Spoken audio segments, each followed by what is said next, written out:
Alô. Boa noite. Primeiro eu quero agradecer ao Pedro pelo convite. Eu só estou aqui com um pistolão.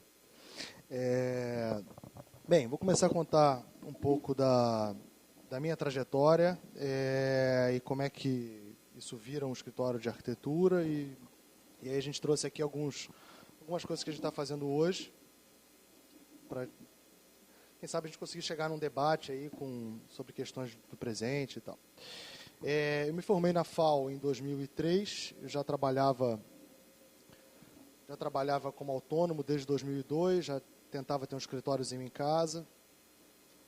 E aí, nesse processo, me formando, ou antes de me formar, fiz um trabalho com o Pedro, que ele estava tocando, aí ele precisava de um ajudante, eu fui estagiário dele nessa época. Aí foi quando eu conheci o Pedro. Aí depois, isso trabalhando em casa e tal, e já fazendo arquitetura, já construindo, fazia muita obra. E aí me formei. Não sei se nessa época a gente já tinha lá já dividia a sala no Maitá, não, foi depois. Não, acho que foi sim, foi nessa época. Aí você tinha um escritório na casa onde você mora hoje, né? E aí eu passei a alugar um pedaço na mesa lá, tirei o escritório de casa e aí passei a alugar um espaço lá e a gente começou a trabalhar dividindo mesa, fazendo cada um negócio. E aí surgiu um projeto que a gente teve a ideia de fazer junto, que a gente vai apresentar aqui, que foi o FaVLT, que foi o primeiro projeto que a gente efetivamente trabalhou, assim, nosso. E aí, nesse inteirinho, surgiu um convite, uma oportunidade de ir para Nova Iguaçu, trabalhar na prefeitura de Nova Iguaçu, junto com outros colegas que um pouco mais velhos que eu, que estavam encabeçando essa empreitada. Eu fui chamado e aí foi um grupo para Nova Iguaçu, eu fiquei lá 3 anos e meio. Foi quando eu aprendi mais o ofício, né? Aprendi bastante, né? De todos os sentidos, desde todo o processo, o ciclo do projeto dentro da esfera pública, né? De como cria um processo para aquilo virar um projeto e a coisa anda dentro das secretarias, até a fiscalização, enfim, e o acompanhamento da obra, e de coisas de uma escala que iam desde pequenas reformas em escola até um programa grande de urbanização de praças e tal. Então, eu aprendi muito nessa época e eu sou muito grato ao Washington e ao Rodrigo, que na época me chamaram e enfim, foi uma época interessante. E aí, voltando de Nova Iguaçu, que o negócio lá não estava mais funcionando muito, aí todo mundo começou a dispersar, e 3 anos e meio depois eu voltei para o Rio, e aí voltei para o Maitá, o Pedro já estava com o escritório num outro lugar, a gente entrou num concurso, e aí começou aquela coisa de trabalhar junto e tal, e aí, isso já era em 2008, e aí, de fato, foi quando a gente oficializou ali uma mudança da pessoa jurídica e criou o escritório que a gente tem hoje. Acho que aí, de lá para cá, um trabalho muito intenso, né? Essa coisa que vocês sabem como é que é, né? Bom, eu me formei em 97 no Fundão. Célio Duarte era da minha turma. Enfim, algumas das pessoas que passaram por aqui no Nova Arquitetura também estudaram comigo, outras estudaram muito próximo. Foi um período, a gente se formando assim no final dos anos 90, era um período muito difícil, um período de crise do país, crise econômica total, assim, muito pouca perspectiva e muito pouca possibilidade de lugares onde a gente conseguisse se encaixar e trabalhar e achasse legal. Eu acho que não por coincidência, vários de nós constituíram escritórios, né? Enfim, eu acho que por isso tem uma grande concentração de escritórios nessa série. É claro que tem um tempo de maturação, mas eu acho que foi um período em que, eu acho que diante das perspectivas do mercado, era melhor atuar sozinho e trilhar o seu próprio caminho, né? Então, logo que eu me formei, eu participei de um concurso com o Washington, Rodrigo, Flávio Ferreira, a gente ganhou o concurso. Fomos morar em Belém, isso foi o embrião do meu primeiro escritório. Fomos para lá, vivemos lá quase um ano em Belém do Pará, fazendo o projeto do Ver o Peso. E depois a gente retornou, esse escritório foi meio esfriando, assim, acabou que a gente os sócios foram saindo. Em 2003, esse escritório ele acabou. Foi quando mais ou menos eu fiz meu mestrado e um pouco depois a gente começou a trabalhar junto. Eu acho que, enfim, um pouco a minha visão sobre arquitetura, eu acho que está muito relacionada ao que a gente produz no escritório hoje, está muito relacionado ao fato de eu estar aqui no Estúdio X também, ao fato de ter dado aula durante, enfim, quase 8 anos, agora eu não consigo mais dar aula, não tenho mais tempo. Mas eu acho que a arquitetura tem uma questão de comunicação importante dentro da cidade, assim, de comunicação de ideia e a partir enfim, da sua implementação, produzir uma transformação no mundo que a gente vive. Eu acho que o primeiro projeto que a gente tem para apresentar aqui, que é o Favelité. O Favelité a gente fez em 2005, eu, Évora e a Laura Taves.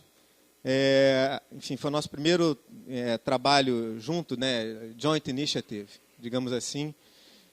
E ele surgiu no contexto do Ano do Brasil na França, que era um grande evento de duração um ano inteiro, em Paris, em que vários aspectos e várias expressões da cultura brasileira iriam ser mostrados na França.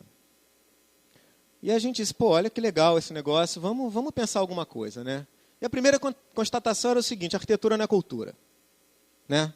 A primeira coisa que a gente se deparou era, onde é que está a arquitetura dentro do Ano do Brasil na França? Tem o teatro, tem a música, tem a literatura, tem o escambau. Onde é que está a arquitetura nisso? Então, acho que isso também foi um grande motivador para a gente fazer esse trabalho.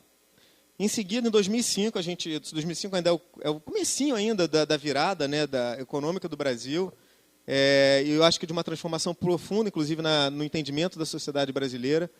Então, esse trabalho, quando a gente olhou nesse contexto, olhou a arquitetura e querendo, enfim, tratar da arquitetura dentro de um contexto de um grande evento de arquitetura, de inserção do Brasil numa visão global, a gente olhou e disse, bom, o que é relevante aqui? E naquele momento que a gente achou mais relevante para tratar, são 8 anos atrás, era a questão das favelas. A questão das favelas no Rio de Janeiro. E a gente começou a fazer esse projeto. Uma outra questão importantíssima, e que para a gente eu acho que foi um grande aprendizado, uma grande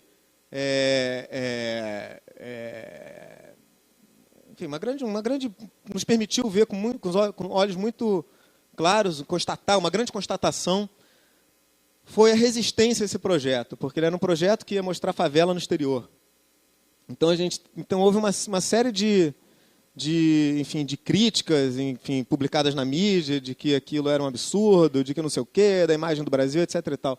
E aquilo pegou a gente de jeito, cara, e a gente ficou dizendo, pô, a gente acha que essa opinião está totalmente errada, né? E aquilo só deu mais força e mais tesão de fazer aquele trabalho, mais entendimento de que isso era importante. Inclusive, depois a minha dissertação de mestrado vai ser em cima disso.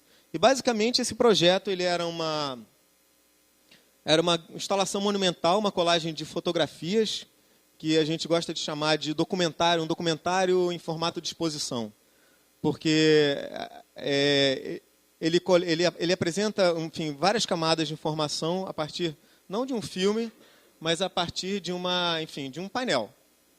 Né? E esse painel ele foi realizado com base em fotografias do Morro da Providência. A gente fotografou o Morro da Providência inteira, uma equipe gigante a gente trabalhou com o pessoal de uma ONG que havia ali na área portuária, que era coordenada lá pelo Gringo Cardia, não sei o quê. Tinha uns meninos que fotografavam e ajudaram a tratar a imagem. A Paula fez a composição. E, enfim, e o conteúdo disso era essa colagem da favela, que já diz muito sobre o próprio processo de criação da favela, e testemunhos. A gente entrevistou mais de 60 pessoas, entre intelectuais, arquitetos, tomadores de decisão, acadêmicos e moradores da favela. Cada um, e são 6 painéis desses. E, enfim, então ele tinha essa quantidade de informações, e aqui nesse pretinho tinha uma cronologia da história da favela até então, né? Então a gente aplicou esses painéis, são um pouco detalhes de como ele aparece, na gare da estação de metrô de Luxemburgo. E isso ficou lá durante 3 meses. E aí tinha uma outra coisa muito interessante que a gente queria, né? Falei dessa dimensão da comunicação, que era estar no lugar público. Fazer com que aquilo realmente estivesse num lugar público e que as pessoas fossem ver e elas se deparassem com aquilo. Vou ter que andar mais rápido. Enfim. Bom, esse é um outro projeto que eu acho que diz muito sobre o que a gente também... Só contar uma anedota aqui desse processo que foi engraçado. Que foi um dia que a gente foi... Pedro, não sei se explicou isso direito, mas a gente fez entrevista com muita gente. Para que a coisa ganhasse complexidade, tinham muitas opiniões recheando esse painel. Além de toda essa questão do cronograma, né, do timeline da favela no Rio de Janeiro, tinham muitas opiniões de tudo quanto era lado do Rio de Janeiro na época que a gente foi colhado. Do Augusto Boal, vivo na época, que deu uma entrevista linda para a gente, ao Niemeyer, a moradores, enfim, Jailson, que hoje virou um colega, amigo. E aí a gente foi lá entrevistar o Niemeyer e a gente saiu da entrevista feliz da vida. Porra, passamos 3 horas e meia falando com o Niemeyer. O Niemeyer falou, cara, coisa incrível nisso aqui. A gente chegou lá para ver o material. Tinha gravado nada. Tinha aquela coisa assim, puta, cara. Aí tivemos que ligar para remarcar no dia seguinte. O Niemeyer já deu uma segunda entrevista, puto da vida. Aí ele, sem conseguir entender, acho que nunca entendeu direito que a gente tinha perdido o material, mas a gente queria continuar. Ele estava preocupado com a questão da roupa, se ele ia continuar, como é que ia ser o continuismo do negócio. Sei que lá pelas tantas, perguntou, mas vem cá, e aí, e a favela, né, Maier? Aí ele vira, pensa assim, aquele jeitão dele. Aí ele, a favela é uma merda. E foi pro painel. Esse outro projeto é uma galeria de arte feita em 2007. A partir disso, eu acho que isso definiu um monte de trabalhos que a gente fez. Basicamente é um sobrado histórico. Enfim, a gente tem um interesse em arquiteturas existentes, né? Não necessariamente históricas, mas em trabalhar com espaços existentes. E a ideia muito básica, muito simples, foi cortar. Essas lajes já existiam, já havia sofrido intervenção. Foi basicamente cortar esses espaços para que a galeria virasse um único grande espaço e trouxesse essa iluminação. E é interessante que o tamanho da rua é mais ou menos o tamanho desse espaço, que dá uma iluminação natural bem equilibrada. Trabalhar com espaço de arte virou meio que um tesão, assim, um grande objeto do desejo, porque assim, se a gente pensar no Le Corbusier, a arquitetura é um jogo de sombras e luz. Eu acho que o espaço para a obra de arte é um espaço que tem que ser muito simples, né? Muito casto, num certo sentido. Então tem esse desafio de você produzir essa arquitetura muito limpa, assim, muito despida dos excessos. Então, acho que é bacana isso. Vou passar mais rápido que a gente já está adiantado aqui. Bom, a Super Uber é um projeto no Porto, é um escritório para uns amigos. Eles compraram uma antiga gráfica, um edifíciozinho industrial, e o térreo é um espaço de galeria de arte. Em cima é o escritório deles, que é uma firma bastante interessante, inovadora enfim, arte e interatividade. Então, de novo, e aí, enfim, esses existentes entram sempre nessa história da subtração, né? Então, aqui a gente vai criar uma abertura, vai criar uma passarela, enfim. E em muito sentido, acho que o que é legal nisso é poder revelar, de uma certa forma, assim, as qualidades desse lugar, né? Esses edifícios vão sendo transformados, destruídos, blá, blá, blá, e você poder, enfim, trazer dignidade de volta. Então, as decisões desse projeto foram todas, assim, fazer o mínimo e revelar a arquitetura existente. Então, por exemplo, as janelas que a gente troca são as janelas que não tinha jeito. Então, isso já é um gancho para pensar numa outra forma de abertura e interferir sobre essa fachada. Então, todo o projeto foi muito feito assim. Aqui a gente demoliu um pedaço de uma laje para criar um vazio maior e enfia essa passarela que vai produzir uma outra forma de entender esse espaço, que ajuda eles também a testarem as instalações, uma certa vertigem. Eu acho que vertigem é uma coisa interessante, assim, espaços altos, vertiginosos, acho que criam... acho que tem uns certos limites que são interessantes na arquitetura, assim, do corpo, com espaço. Essa passarela avança para o lado de fora e chega em lugar nenhum. Aqui a gente descobriu um piso super legal, que estava coberto. Enfim, Esse projeto não está pronto, ele está aqui, ele não está pronto, ainda falta pintura, a madeira ainda não está por pintar, mas eu acho que é um projeto, enfim, foi bem legal de fazer, de trabalhar com esse mínimo. Aí uma circulação nova, essa escada de concreto, a passarela vazando a fachada posterior para o pátio. Enfim, essa ideia também de várias camadas em que umas olham para as outras. Vamos lá. Esse projeto surgiu de maneira bastante inusitada. Foi um cliente que chegou para a gente, falou que queria fazer uma galeria de fotografia que ele tem em Nova York, queria trazer uma representação para o Rio de Janeiro e fazer o escritório dele. Só que ele não estava conseguindo encontrar espaço, né, que ele pudesse pagar no Rio de Janeiro. Ele falou assim, eu comprei uma casa arruinada no alto do Morro da Babilônia. Aí, então eu gostaria de fazer a galeria lá. Beleza. Aí ele foi lá ver e a casa realmente estava um bagaço. Assim. A última casa lá do lado da UPP, perto do Ecolimite, assim, deve ser uma das únicas casas possíveis ali, toda ferrada, uma umidade radical, o térreo dela, metade tem uma pedra, enfim, um negócio bem difícil. E aí a gente desenvolveu um projeto para fazer dali um espaço que é um Big Mac. Ele só pode crescer para cima, então várias camadas. Então a primeira camada ficou definido que seria uma área de chegada, então é um pequeno depósito, um banheiro e, enfim, uma área de chegada, né? E os 3 são estanques, tá? Aí o segundo pavimento seria a galeria propriamente dita, onde ele vai expor as fotografias dele, então tinha que ser um espaço com bastante parede, né? Uma luz para fotografia era melhor que fosse uma luz artificial e tal. E o terceiro pavimento seria um terraço-jardim e o escritório dele.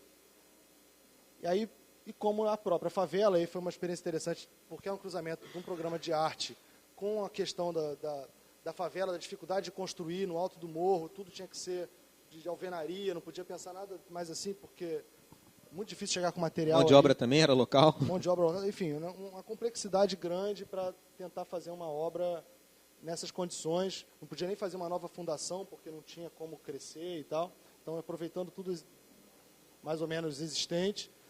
E aí, fizemos uma primeira proposta. E, desde então, vem mudando. E aí, essa foi a primeira. Essa já foi a segunda, que está sendo construída, já está em fases de... Já está terminando, a gente já conseguiu executar, né, o térreo serviu de barracão, o segundo pavimento, que é a galeria, com 70 metros quadrados, já está pronto. Isso daqui está terminando, a segunda marquise, para terminar essa circulação em volta que une tudo. E aí você chega aqui em cima, tem um terraço mirante, a vista daqui é um negócio de maluco. E esse tubo que sai, que é o escritório dele. E a possibilidade futura dele fazer um barraco em cima para dormir.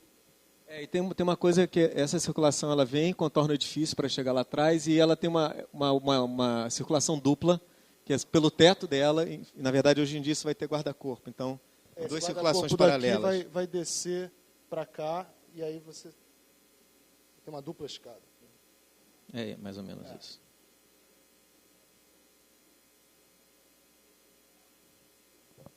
Ainda dentro desse universo, eu acho que, na verdade, esse universo,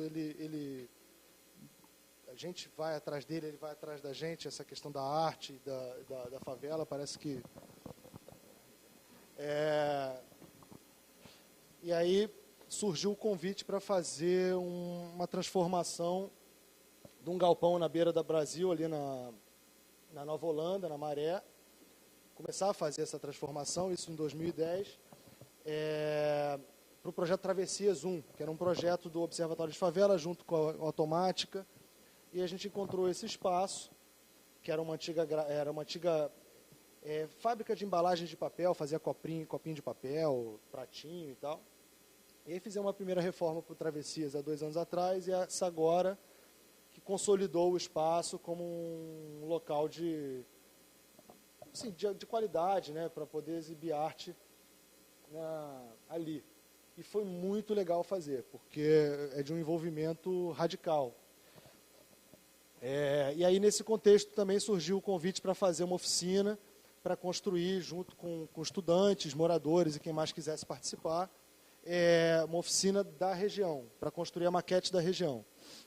E a gente ficou lá 2 meses, todo sábado, montamos uma oficinazinha dentro do galpão e aí construímos essa maquete 1:200 da região toda, com o máximo de fidelidade que a gente conseguiu a volumetria e tudo mais. E aí, nesse contexto também, surge um projeto que é de ampliar o Travessias, de ampliar os equipamentos de cultura na Maré. Cultura e cidadania, enfim, as ONGs.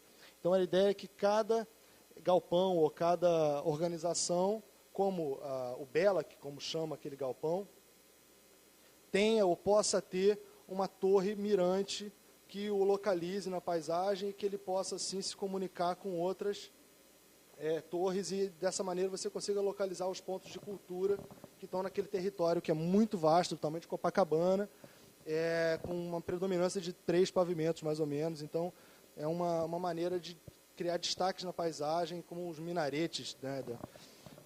E aí fazer com isso o primeiro lá no próprio Bela. É um projeto que a gente está desenvolvendo agora.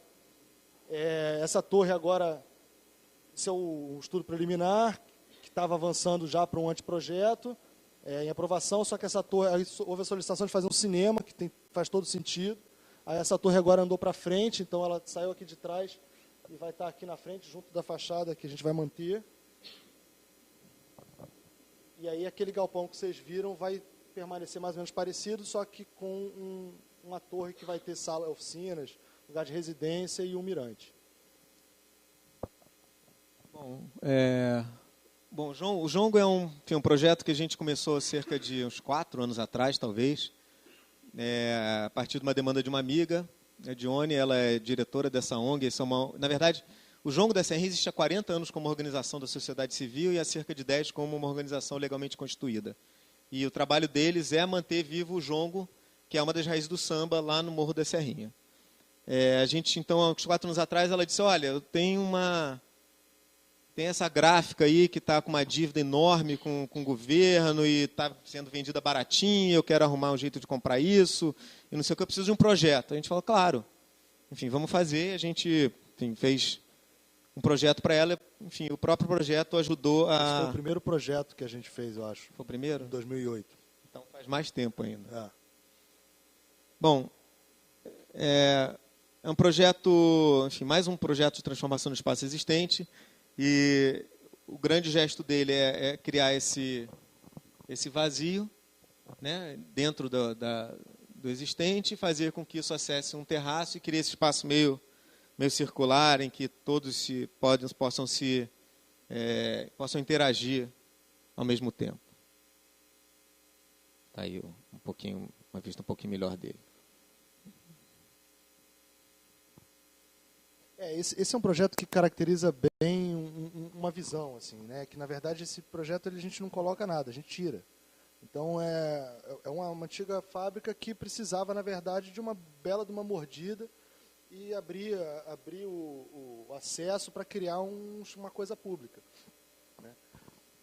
E a gente está feliz porque foi publicado no Diário Oficial agora e vai ser, a licitação de construção está em aberto agora.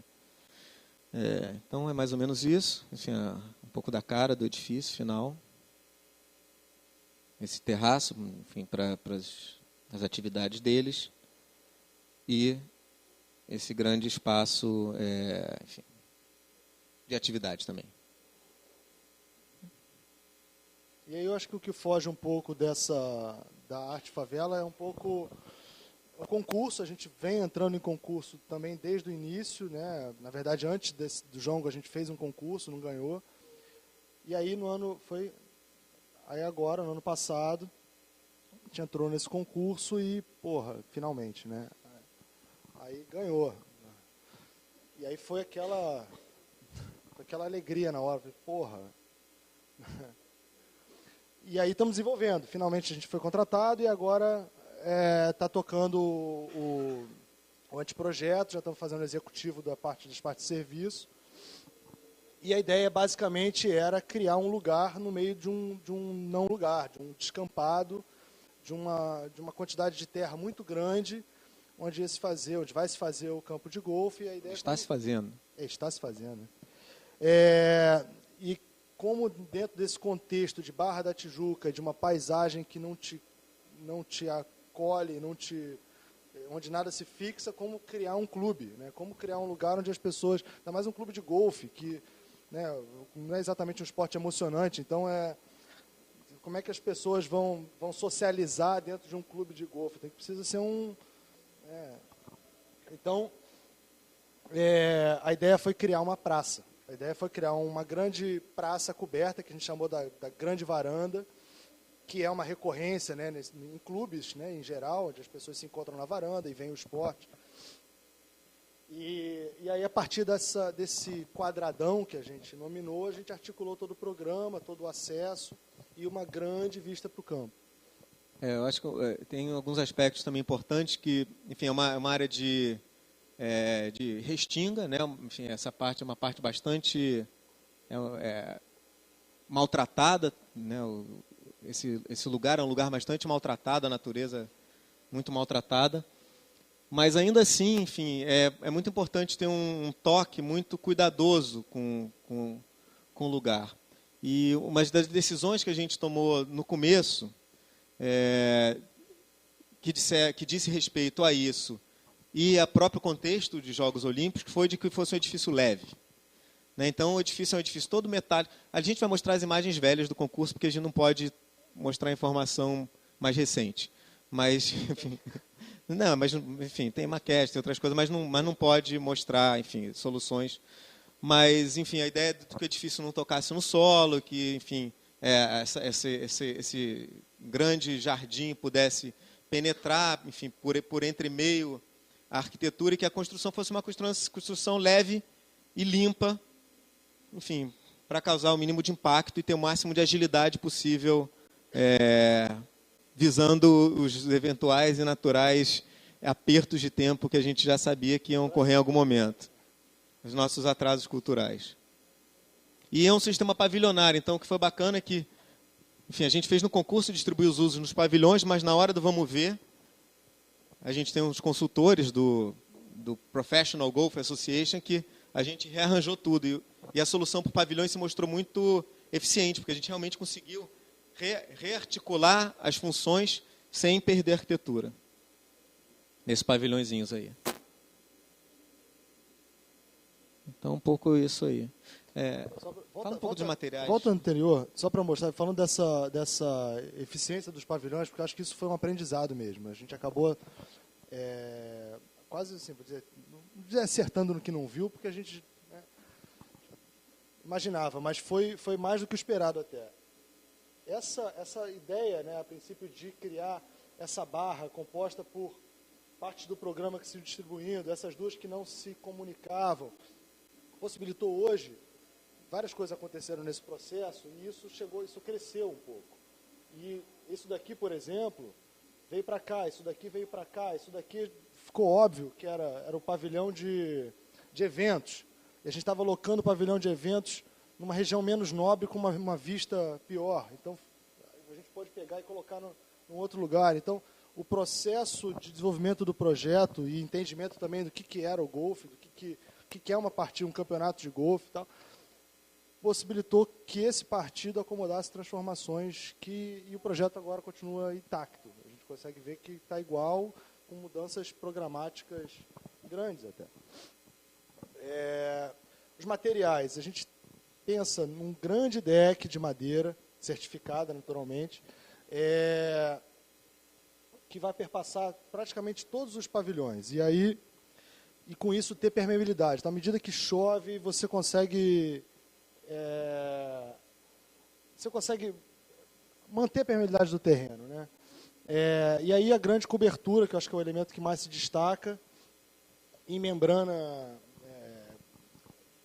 como é que chama aquele plástico?